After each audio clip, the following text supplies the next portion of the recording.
Hi, I'm Barb Nangle. I'm the founder and CEO of Higher Power Coaching and Consulting, LLC. I want to welcome you to my podcast, Fragmented to Whole, Life Lessons from 12-Step Recovery. On this podcast, I share my experience, strength, and hope from recovery. I don't support or endorse any particular 12-step recovery program, and I don't claim to speak for any 12-step fellowship. My hope is that you will find my words helpful in some way, whether you're in recovery or not. This is episode 114. Here's what recovery looks like in real life.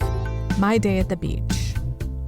If you're a fan of this podcast and want to support it, please check me out on Patreon. If you're not familiar, Patreon is a platform created by creators for creators that allows them to be supported and rewarded for their work by their fans and followers. You can find me at patreon.com/higherpowercoaching.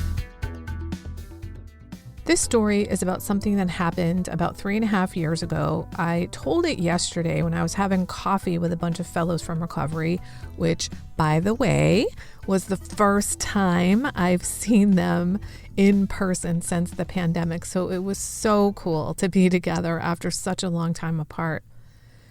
And my telling of this story came about like this. One of the fellows was talking about being at a girls' softball game that his friend was coaching. They had reached the championship, and so he went in support of his friend. And he sat in front of a couple of men who were making really hateful and derogatory comments that were sexual in nature about a couple of the girls on the team who were obese. And mind you, these were children.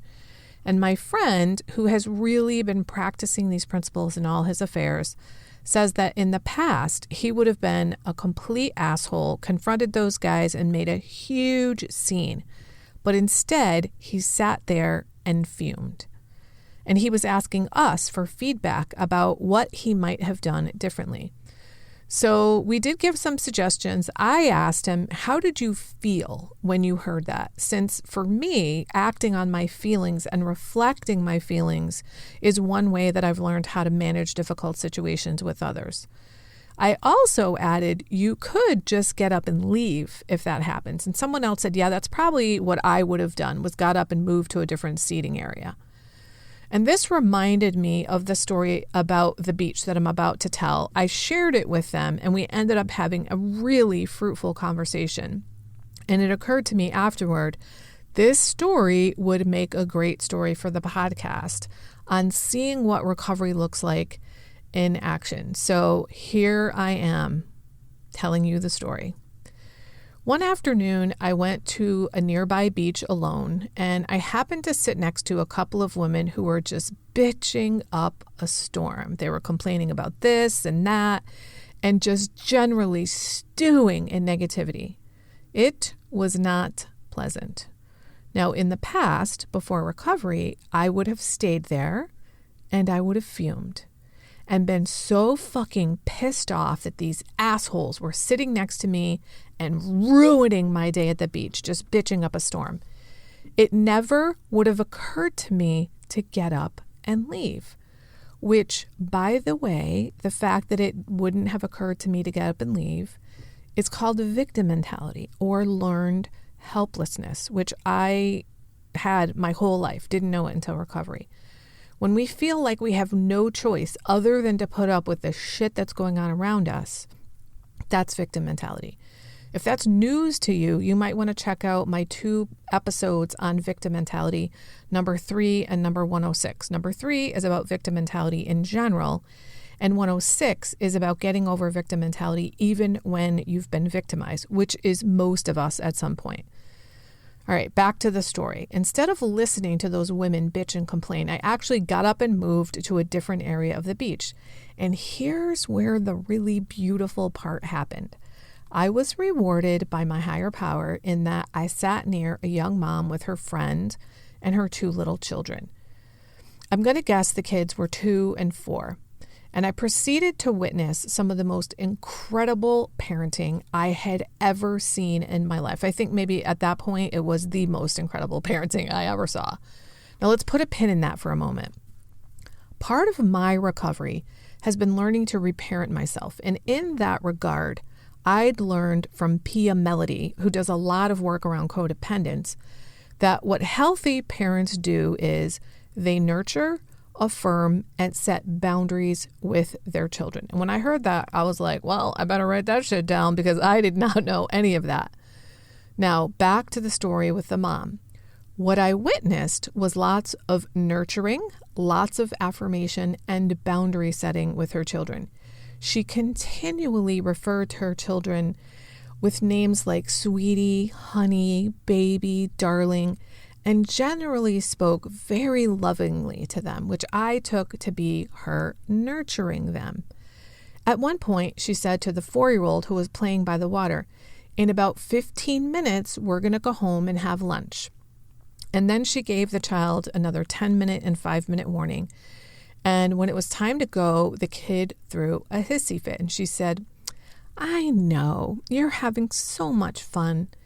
We're going to come back later, but it's time to go home for lunch, and we're going to go now." And the kid continued to throw a hissy fit. And she said, "Yeah, I hear you. You're having so much fun, and it's really difficult to leave when you're having fun. But we're going to come back later. Right now, we're going to go home and have lunch." And I was fucking flabbergasted hearing all this. When she acknowledged to the child, "I know you're having so much fun, and I know it's hard to leave when you're having fun," she was affirming that child's feelings. And I didn't have any of that when I was a kid. I was told, "We're leaving, zip it, or shut it up, or do you want me to give you a reason to cry?" And then she was also setting boundaries with the child by saying, "We're going to go home and have lunch now." She also added some hope and gave them something to look forward to by saying, "We're going to come back later." This was a fantastic display of healthy parenting. I was so blown away that I literally took notes. I had a journal with me and I wrote down the words she was saying because this was a case study in fantastic parenting and was so foreign to me. As they got up to leave, I walked over her and I said, "Excuse me, I just want to say that I've been listening to you interacting with your children, and you are a fantastic parent. I grew up in a dysfunctional family, and I didn't hear anything like what you've just said to your children." I told her about Pia Melody and how I'd heard that healthy parents nurture, affirm, and set boundaries with their children. And that she just gave really perfect examples of that over and over and over again. I really applauded her. And her girlfriend jumped in and said, "Yeah, she really is an amazing parent." And the mom got tears in her eyes, and she said she was extremely grateful. "This means so much to me because I often wonder if I'm doing and saying the right things." And I said, "You are absolutely doing the right thing." And what I saw that was the most important to me personally was you validating your child's feelings. I didn't get any of that as a child, and it's affected me deeply my entire life. I also mentioned the importance of letting them know that you're in charge by setting the boundary about going home for lunch. Like, they don't get to decide when you're going home for lunch. Them throwing a hissy fit does not change the boundary of we're going home for lunch. And so she didn't just set a boundary without being nurturing and affirming to the child. She was also nurturing and affirming and set the boundary.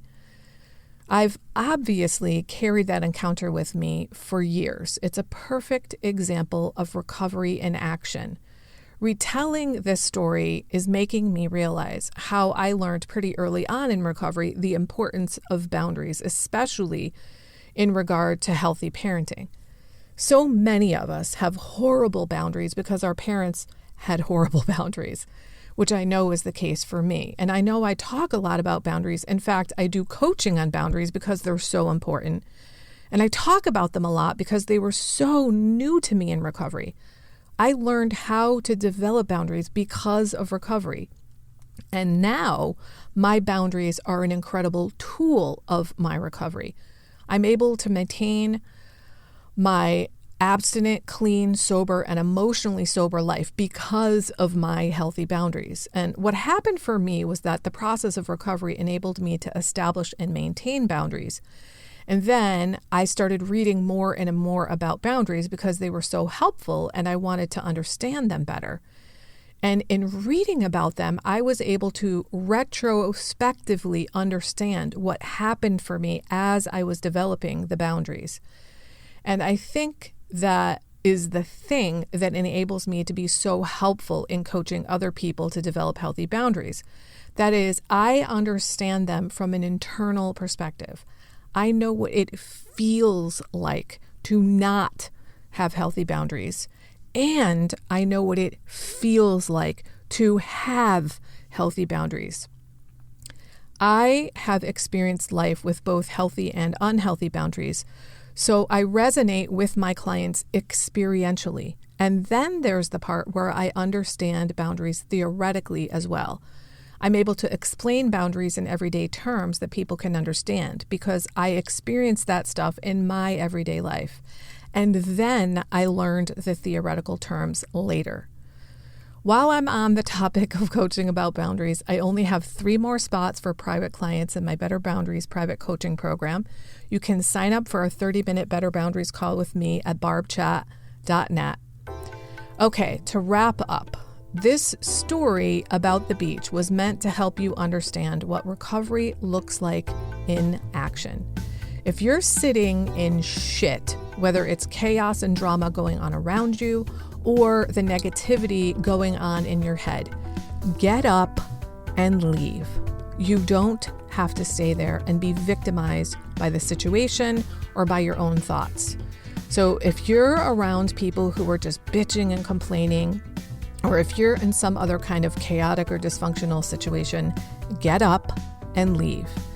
If the shit you're mired in is in your head, the way you, quote, get up and leave is you change the channel. You start saying different things to yourself. Stop the onslaught of negativity. Turn off the fire hose of hatred. Get up and leave those thoughts and change to new ones. You have choices. That's it for today. If you've been finding this podcast helpful, please consider a donation to ensure I can continue. To choose the level of support that feels right to you, go to patreon.com/higherpowercoaching. Please also review it on Apple Podcasts, like and subscribe to it on your favorite podcast outlet. I'd really appreciate it, and it helps others to find the podcast. Now, if someone in particular came to mind when you listened to this episode, please share it with them. And don't forget, I'm on Instagram at Higher Power Coaching. I run group and private coaching programs on creating healthy boundaries. And if that sounds like something that would interest you, head on over to barbchat.net, where you can get on my calendar for a free 30-minute Better Boundaries consultation. My ideal client is someone who is ripe for change. If that's you, then go to barbchat.net and get on my calendar.